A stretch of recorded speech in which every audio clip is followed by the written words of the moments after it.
법정 스님의 수타니파타 제9장 행복하라 태평하라 안락하라 개요.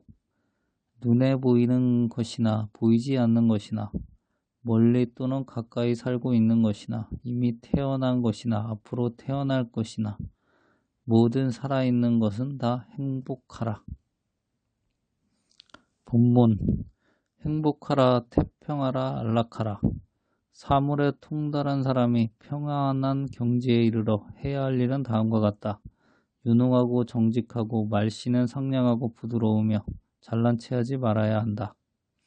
만족할 줄 알고 많은 것을 구하지 않고 자비를 줄이고 생활도 간소하게 하며 모든 감관이 안정되고 총명하여 마음이 흐트러지지 않으며 남의 집에 가서도 탐욕을 부리지 않는다. 다른 식자들로부터 비난을 살 만한 비열한 행동을 결코 해서는 안 된다. 살아있는 모든 것은 다 행복하라, 태평하라, 안락하라. 어떤 생물일지라도 겁에 떨거나 강하고 굳세거나 그리고 긴 것이건 큰 것이건 중같이건 짧은 것이건 또는 조잡하고 거대한 것이건 눈에 보이는 것이나 보이지 않는 것이나 멀리 또는 가까이 살고 있는 것이나 이미 태어난 것이나 앞으로 태어날 것이거나 모든 살아있는 것은 다 행복하라. 어느 누구도 남을 속여서는 안 된다. 또 어디서나 남을 경멸해서도 안 된다. 남을 골려줄 생각으로 화를 내어 남에게 고통을 주어서도 안 된다. 마치 어머니가 목숨을 걸고 외아들을 아끼듯이 모든 살아있는 것에 대하여 한량없는 자비심을 내라. 또한 온 세계에 대하여 한량없는 자비를 행하라. 위아래로 또는 옆으로 장애와 원한과 적의가 없는 자비를 행하라. 서 있을 때나 길을 갈 때나 앉아 있을 때나 누워서 잠들지 않는 한 이 자비심을 굳게 가지라. 이 세상에서는 이러한 상태를 신성한 경지라 부른다. 온갖 삿된 소견에 팔리지 말고 계행을 지키고 직연을 갖추어 모든 욕망에 대한 탐착을 버린 사람은 결코 다시는 모태에 드는 일이 없을 것이다. 법정 스님 강론. 작은 것을 갖고도 넉넉함을 아는 마음. 수타니파타에 수록된 경전 중에도 이 자비장은 아주 짧은 경전이다. 분량은 짧지만 본질적인 내용을 담고 있다. 사물에 통달한 사람이 평안의 경지에 이르러 해야 할 일들을 말하고 있지만 그런 경지에 이르지 못한 일상적인 우리들에게 삶의 의무로서 마땅히 해야 할 일들이다. 사람에게 있어서 가장 사람다운 일이란 이웃을 사랑하는 일보다 더 귀한 일이 어디 있겠는가. 사실 종교적인 이론이란 메마르고 팍팍하게 그지없다. 살아서 움직이는 활동과 행위야말로 생기 있는 삶의 본질을 이룬다.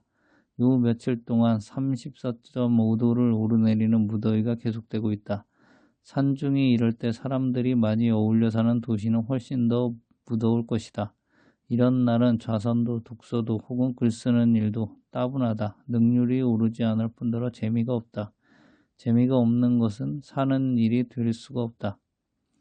어제는 헛간에서 판자 쪽을 꺼내어 톱으로 썰고 대패로 밀고 망치로 못을 박아 다락에 놓고 쓸 받침대를 하나 만들었다.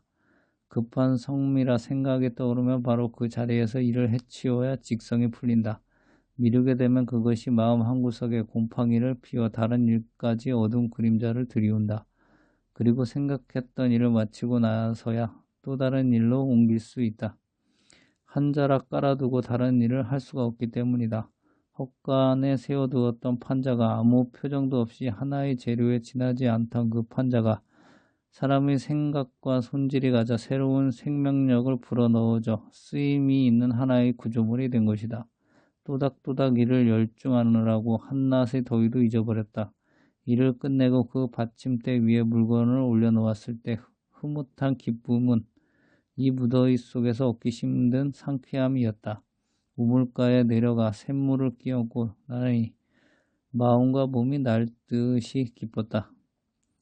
오늘 해질녘에는 새로 꽃향기를 풍기기 시작한 치자나무와 채소밭에 샘물을 길러 뿌려주었다. 시들시들하던 화목과 채소들이 생기를 되찾으니 나 또한 생기와 잔잔한 기쁨이 배어 나왔다. 관계의 이웃이란 이와 같이 생기를 나누어 가집니다. 아퀴에스의 생명을 주는 사랑이란 소책자 속에 이런 구절들이 들어있었다.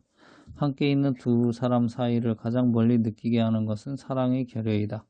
멀리 떨어져 있는 두 사람 사이를 가장 가깝게 느끼게 하는 것은 사랑의 유래다. 옳은 말이다. 한 지붕 밑에서 한솥밥을 먹고 늘 치대면서 함께 산다 할지라도 사랑이 없으면 서로가 10만 8천리이다.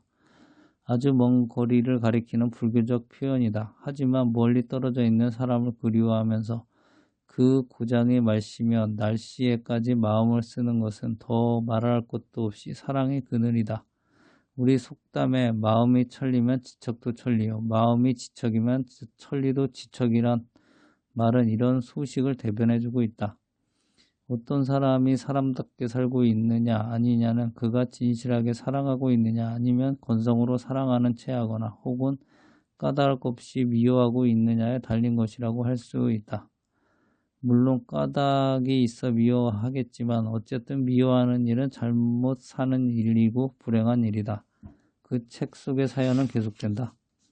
진실로 사랑하는 사람은 헤아리려고 하지 않습니다. 자기 사랑 자체가 이미 확신이므로 헤아릴 필요를 느끼지 않습니다.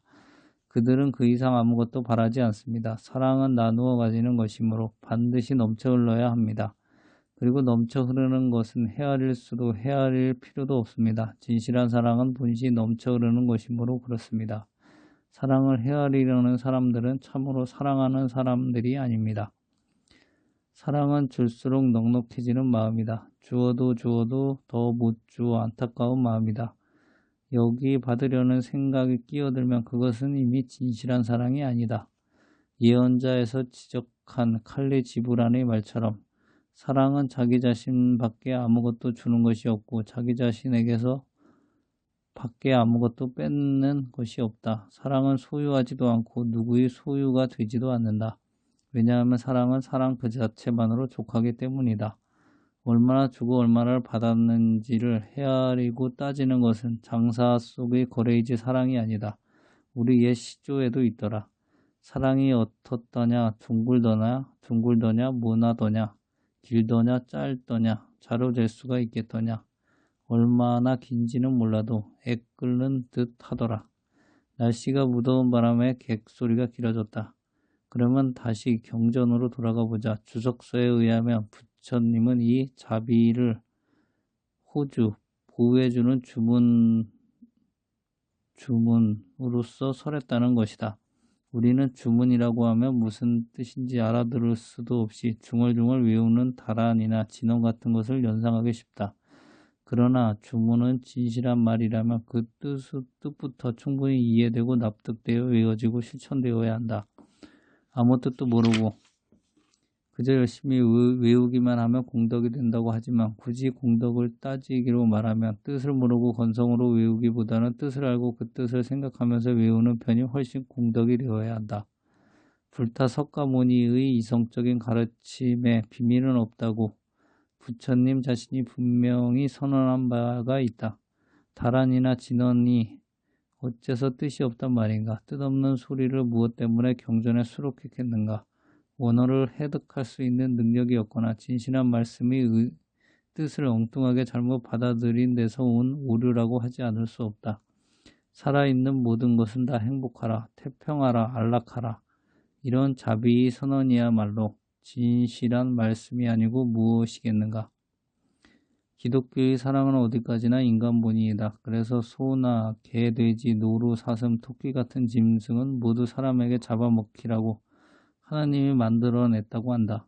소나 개한테 가서 그런 사실을 확인할 것도 없이 유목사회에서 나움직한 가설인 것이다. 그러나 불교를 비롯한 동양의 자비는 인간 본의가 아니라 생명 본의이다. 살아있는 모든 것들은 생명의 큰 뿌리에서 나누어진 가지라는 것. 그렇기 때문에 살아있는 생명을 해치거나 괴롭히지 말라고 한다. 만약 산목숨을 해치거나 괴롭히면 큰 죄가 된다고 규정하고 있다. 보살계의 첫 번째 불살생을 강조한다.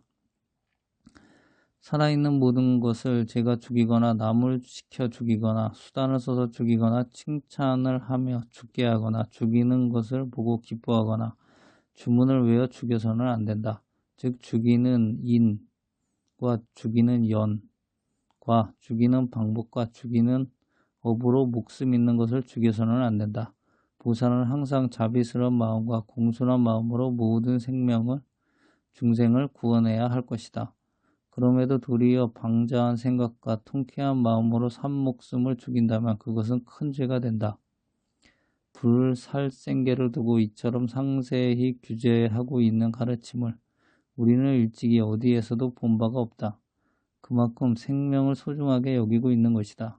개는 타율적인 혹은 강제적인 규제가 아니라 자발적인 규범이다. 따라서 자기 자신이 삶의 질서다. 그 질서가 무너질 때 자기 삶의 규범에 균열이 생긴다. 산목숨을 죽이지 않을 뿐더러 한 걸음 나아가 보살피고 사랑하라는 것. 마치 어머니가 목숨을 걸고 외아들을 아끼고 사랑하듯이 모든 살아있는 것에 대하여 한량없는 자비심을 내라고 하였다. 그리고 또 온 세계에 대하여 한량없는 자비를 행하라. 위아래로 또는 옆으로 장애와 원한과 적의가 없는 자비를 행하라. 자비심을 일으키고 자비를 행하라고 한 것은 좋은 말만 늘어놓는 그저 그렇고 그런 한낱 경전의 표현으로 지나치지 말라는 뜻이다. 소리내어 읽으면서 순간순간 그렇게 살 수 있어야 한다. 이와 같은 자비의 생활 규범을 지니고 살아간다면 하루하루 사는 일이 새롭게 펼쳐질 것이다.